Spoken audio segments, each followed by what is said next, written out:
Another place to explore, and I think any of you who are graduate students, these could be really great dissertation topics, but this whole notion of a veteran's identity development, there's some early work coming out on it, but I think more could certainly be explored. This idea of when you're a warrior and does that ever stop? Combat versus non-combat, what does it mean to be former military? What branch were you in? What rank were you? All of those things are part of identity formation for military members, and then also the cultural norms within that culture, which I spoke about a little earlier. And then certainly life stage identity. You know, being married with a kid is a whole different life stage than being an 18-year-old freshman fresh out of the house, right? So just what you're exploring, what matters to you, what your priorities are in terms of buying a home, paying off debt, that kind of thing. Patriotic identity, which is interesting. We have found that on our campus, our veterans are more conservative in their political identity, and that creates some challenging conversations with our students because we're in Southern California, so we're very liberal on our campus. So that becomes part of the navigation as well. And then just otherness. And as one student put it, he said, "I've been hardened and sharpened in this crucible of discipline, danger, and destruction," which really was a phrase that kind of resonated for us in terms of some students really connecting to that identity of, wow, you know, what I've been through has really changed who I am and has made me a much different individual, and how do I deal with that otherness that I feel that's now so obvious when I hang out with my peers on a college campus. So let me get into our course in particular now. We started with a transfer course. So let me talk about the transfer course, and then I'll tell you how the veterans course is different. Ed 118 is our transfers course. It's a 4-unit upper division course offered fall term for incoming transfer students. And what we really focus on in that course is most of our students are coming from a community college to now a research university, and we want to help them make that adjustment as quickly as possible.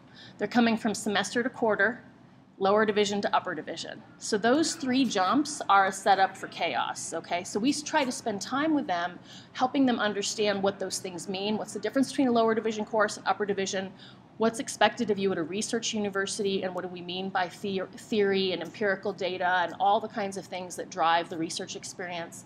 And then certainly the semester to quarter, you know, don't rest on your laurels in terms of what grades you've earned and how comfortable you are with your study skills. On the semester system, it's a whole new thing here.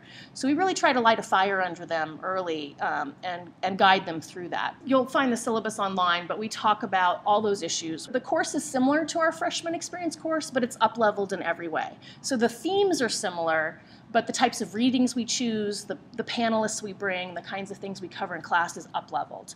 So we're trying to hit that mark of speaking to the audience and meeting them where they're at, and at the same time making sure we cover the things they need to know without making them feel like they're being treated like a freshman. So that's a tricky one to navigate, and if you compare both of our syllabi, you'll see kind of how we've done it. So how our veterans course is, we originally thought of doing a veterans section of our transfer course, but ultimately the students said that they'd rather have their own course. And we found that the typical transfer material couldn't allow us to go in as much depth with the veterans experience as we wanted. So Ed 118V runs as a parallel fall course with its own separate enrollment, and it happens on a whole different day, and students enroll in that and not the transfer course. Now we pull some of the best things from the transfer course, but the whole shape of the course is very different, and it's only veterans who enroll in it. Pros and cons to that, and I'll talk about that in a few minutes. But that's how our course is set up. We bring guest speakers from campus services, and making that sort, like I mentioned earlier, if we can find someone who has a military background or who their family was in the military, anyone who might have a connecting point about that, we bring them. We also have students come from the Students Veterans Association, and we certainly bring in folks from the local VA office. We want to keep that relationship strong and vibrant, and also help break down barriers for students about whatever perceptions they have, at the same time knowing that some students won't necessarily feel comfortable with them, wanting them to know what else is available to them. So walking that line, you want to partner with your local veterans office and make sure that they're involved. Topics that we cover. Academic culture and expectations. Academic culture is a big transition point for them. So even this idea of questioning authority, which is in the core of an academic culture, is totally alien as a norm, and actually they feel quite nervous questioning authority. So we spend quite a bit of time on critical thinking and analytical writing skills, really having them practice that. Like we have them read an article and actually critique the article. What bias does the author have? What places did the author not support their argument? We actually have them practice it because it is so uncomfortable. So we're trying to help them get over that and also talk about why that's important within the academic setting. We also bring in veterans' identity and experiences. We have a lot of readings from first-person narratives from military, and I have some of those for you, but we have found a couple books in particular are really helpful. We also make sure we cover FERPA and HIPAA, because if they understand what FERPA and HIPAA protect them from, it helps open up their sense of privacy and that they truly can ask for help or struggle with something, and it doesn't mean the whole military complex is going to know what's happened. So we really emphasize that for them. In all of our courses, we cover student development theory. I'm still a big believer in Perry and Chickering and Tinto, but for our transfer students and our veterans, we add Schlossberg, transition theory. We bring in Bandura's social learning theory and Magolda's model of self-authorship. We found that the older students can just resonate with those a little bit more, and it adds a level of discussion to the kinds of things we're talking about that we find are really helpful and powerful. We spend a couple courses talking about thriving after trauma and resilience and coping with stress. We actually teach resiliency skills. We teach some of the practices that help people manage stress and trauma. And we use some of the books that are written by military as a way to be the segue there. And then we get into preparing for future career in grad school, as any junior on our campus, because remember, they come in as transfer, most of them come in as transfer students. This is like forefront on their mind, so we get into that as well. So those are the topics. Two of our favorite readings that we pull several chapters from are Hoge, Once a Warrior, Always a Warrior, and Armstrong, Courage After Fire. We have found both of those books to have a lot of meat to them, and the students have told us again and again that they really resonated with those books. So we pull several chapters from that. We also use my book, Navigating the Research University, because it's got great information on that particular transition.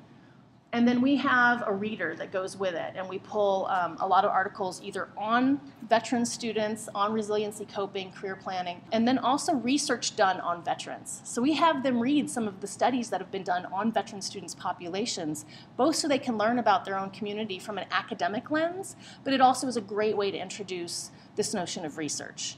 And particularly deconstructing an article saying, well, look, Professor so-and-so found this. Does that resonate for you? And so we can talk then a lot about reliability and validity and population and sample, and it's just a nice way to connect the two concepts.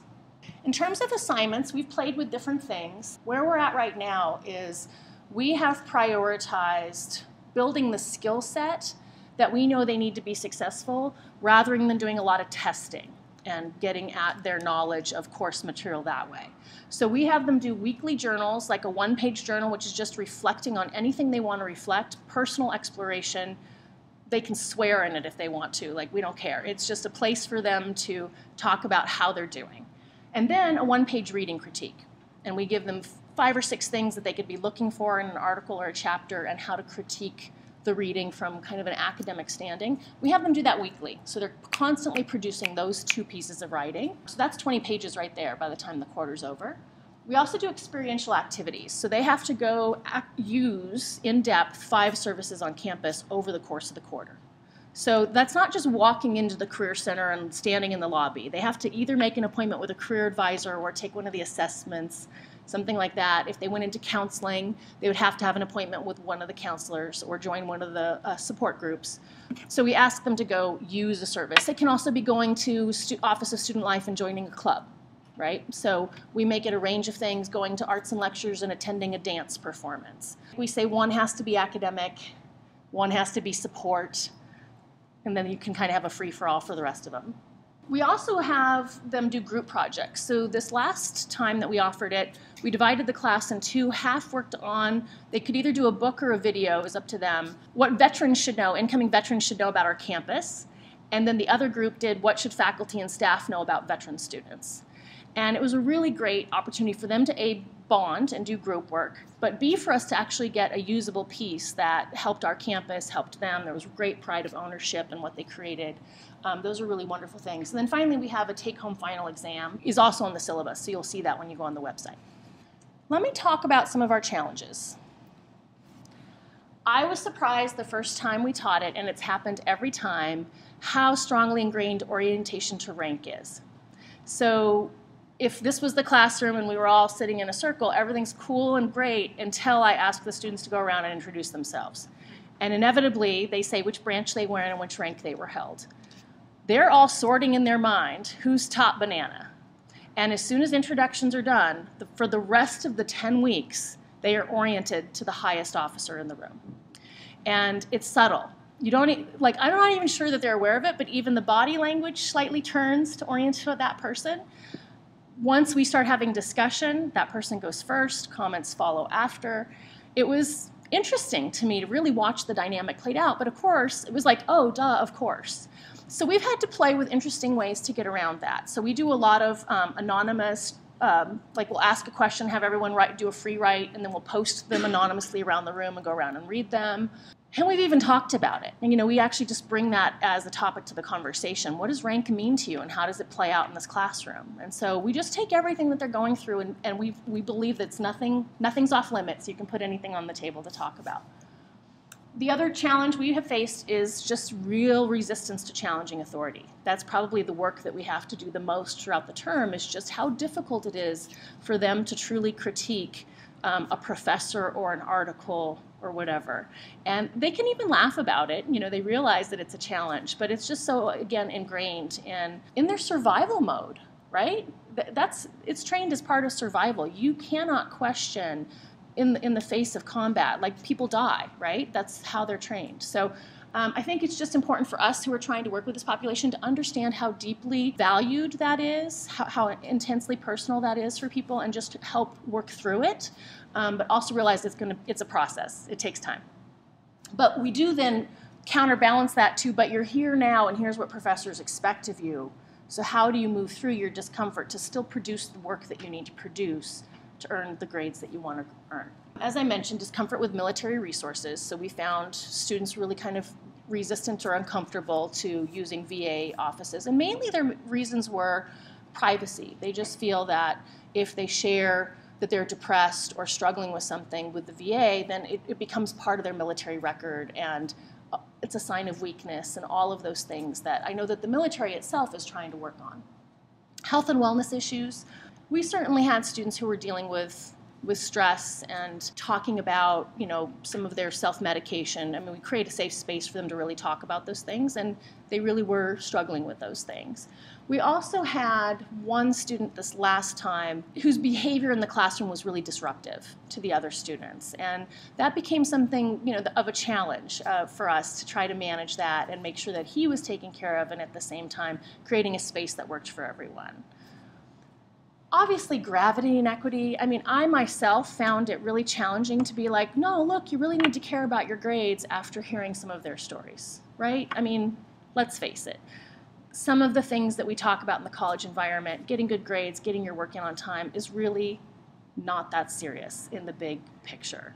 And so I found myself sometimes leaving the classroom going, God, I need to get a different job. Like, this stuff is not very important in the world. And yet I would sometimes have to reorient myself to, no, we're doing a service too. But expect that as a challenge for yourself. I know that connecting with them, it gave me a whole new frame shift in terms of how protected and privileged I've been in my life. And then certainly, if you do a veterans-only section, it's an insulated discussion. I think there's real benefits of having an insulated discussion, but what's not happening in the room is what other students' college experience is about. And in our transfer section, everyone's kind of going, oh, okay, somebody else is struggling with that too as a new student to this university. Okay, I guess I'm normal. That happens in the veterans experience, but your population is so much smaller, and they're not really calibrating to what the other transfer experience is like. They're just looking at the veterans experience. So there's a pro and a con to that. I kind of feel like they get that in the rest of their classes, so I'm not too worried about it. But for us, we did notice that it's an insulated discussion. Let me talk about the great benefits. We have found that it has created a phenomenal safe space for students if it's run right. I mean, you have to have the right person leading the discussion, but if you do it right, it really becomes a safe harbor for them to truly talk about this transition from their military identity to their student identity and all the pluses and minuses that are part of that transition for them. We also know that through the way we designed the course, and I guess I didn't highlight this enough, in the course, one of the things we do is every week we have guest speakers who come and talk to them. So they actually have a point of contact in almost every service they might need on campus. So they know someone in the registrar's office. And if they're having problems getting their classes, they can call them up and be like, hey, I'm struggling, can you help me? And so that point of contact helped smooth the transition. We brought to the class every handout, every form, everything they might need, so they didn't have to go find it at an office. So just little things that you can do to smooth the transition, it made a difference. We did find that the students really experienced an enhanced sense of confidence and also academic skill as a result of the course, because we were explaining why everything was important. Being at a research university, we get into what does it mean to produce research, and what does it mean to be a member of the community of scholars, and what does it mean to do, publish your work in, refereed journals? What is the culture of the faculty? What academic debate are you listening in on when you hear a lecture or you read an article? There's another side to that debate. Did you know that? How do you find that?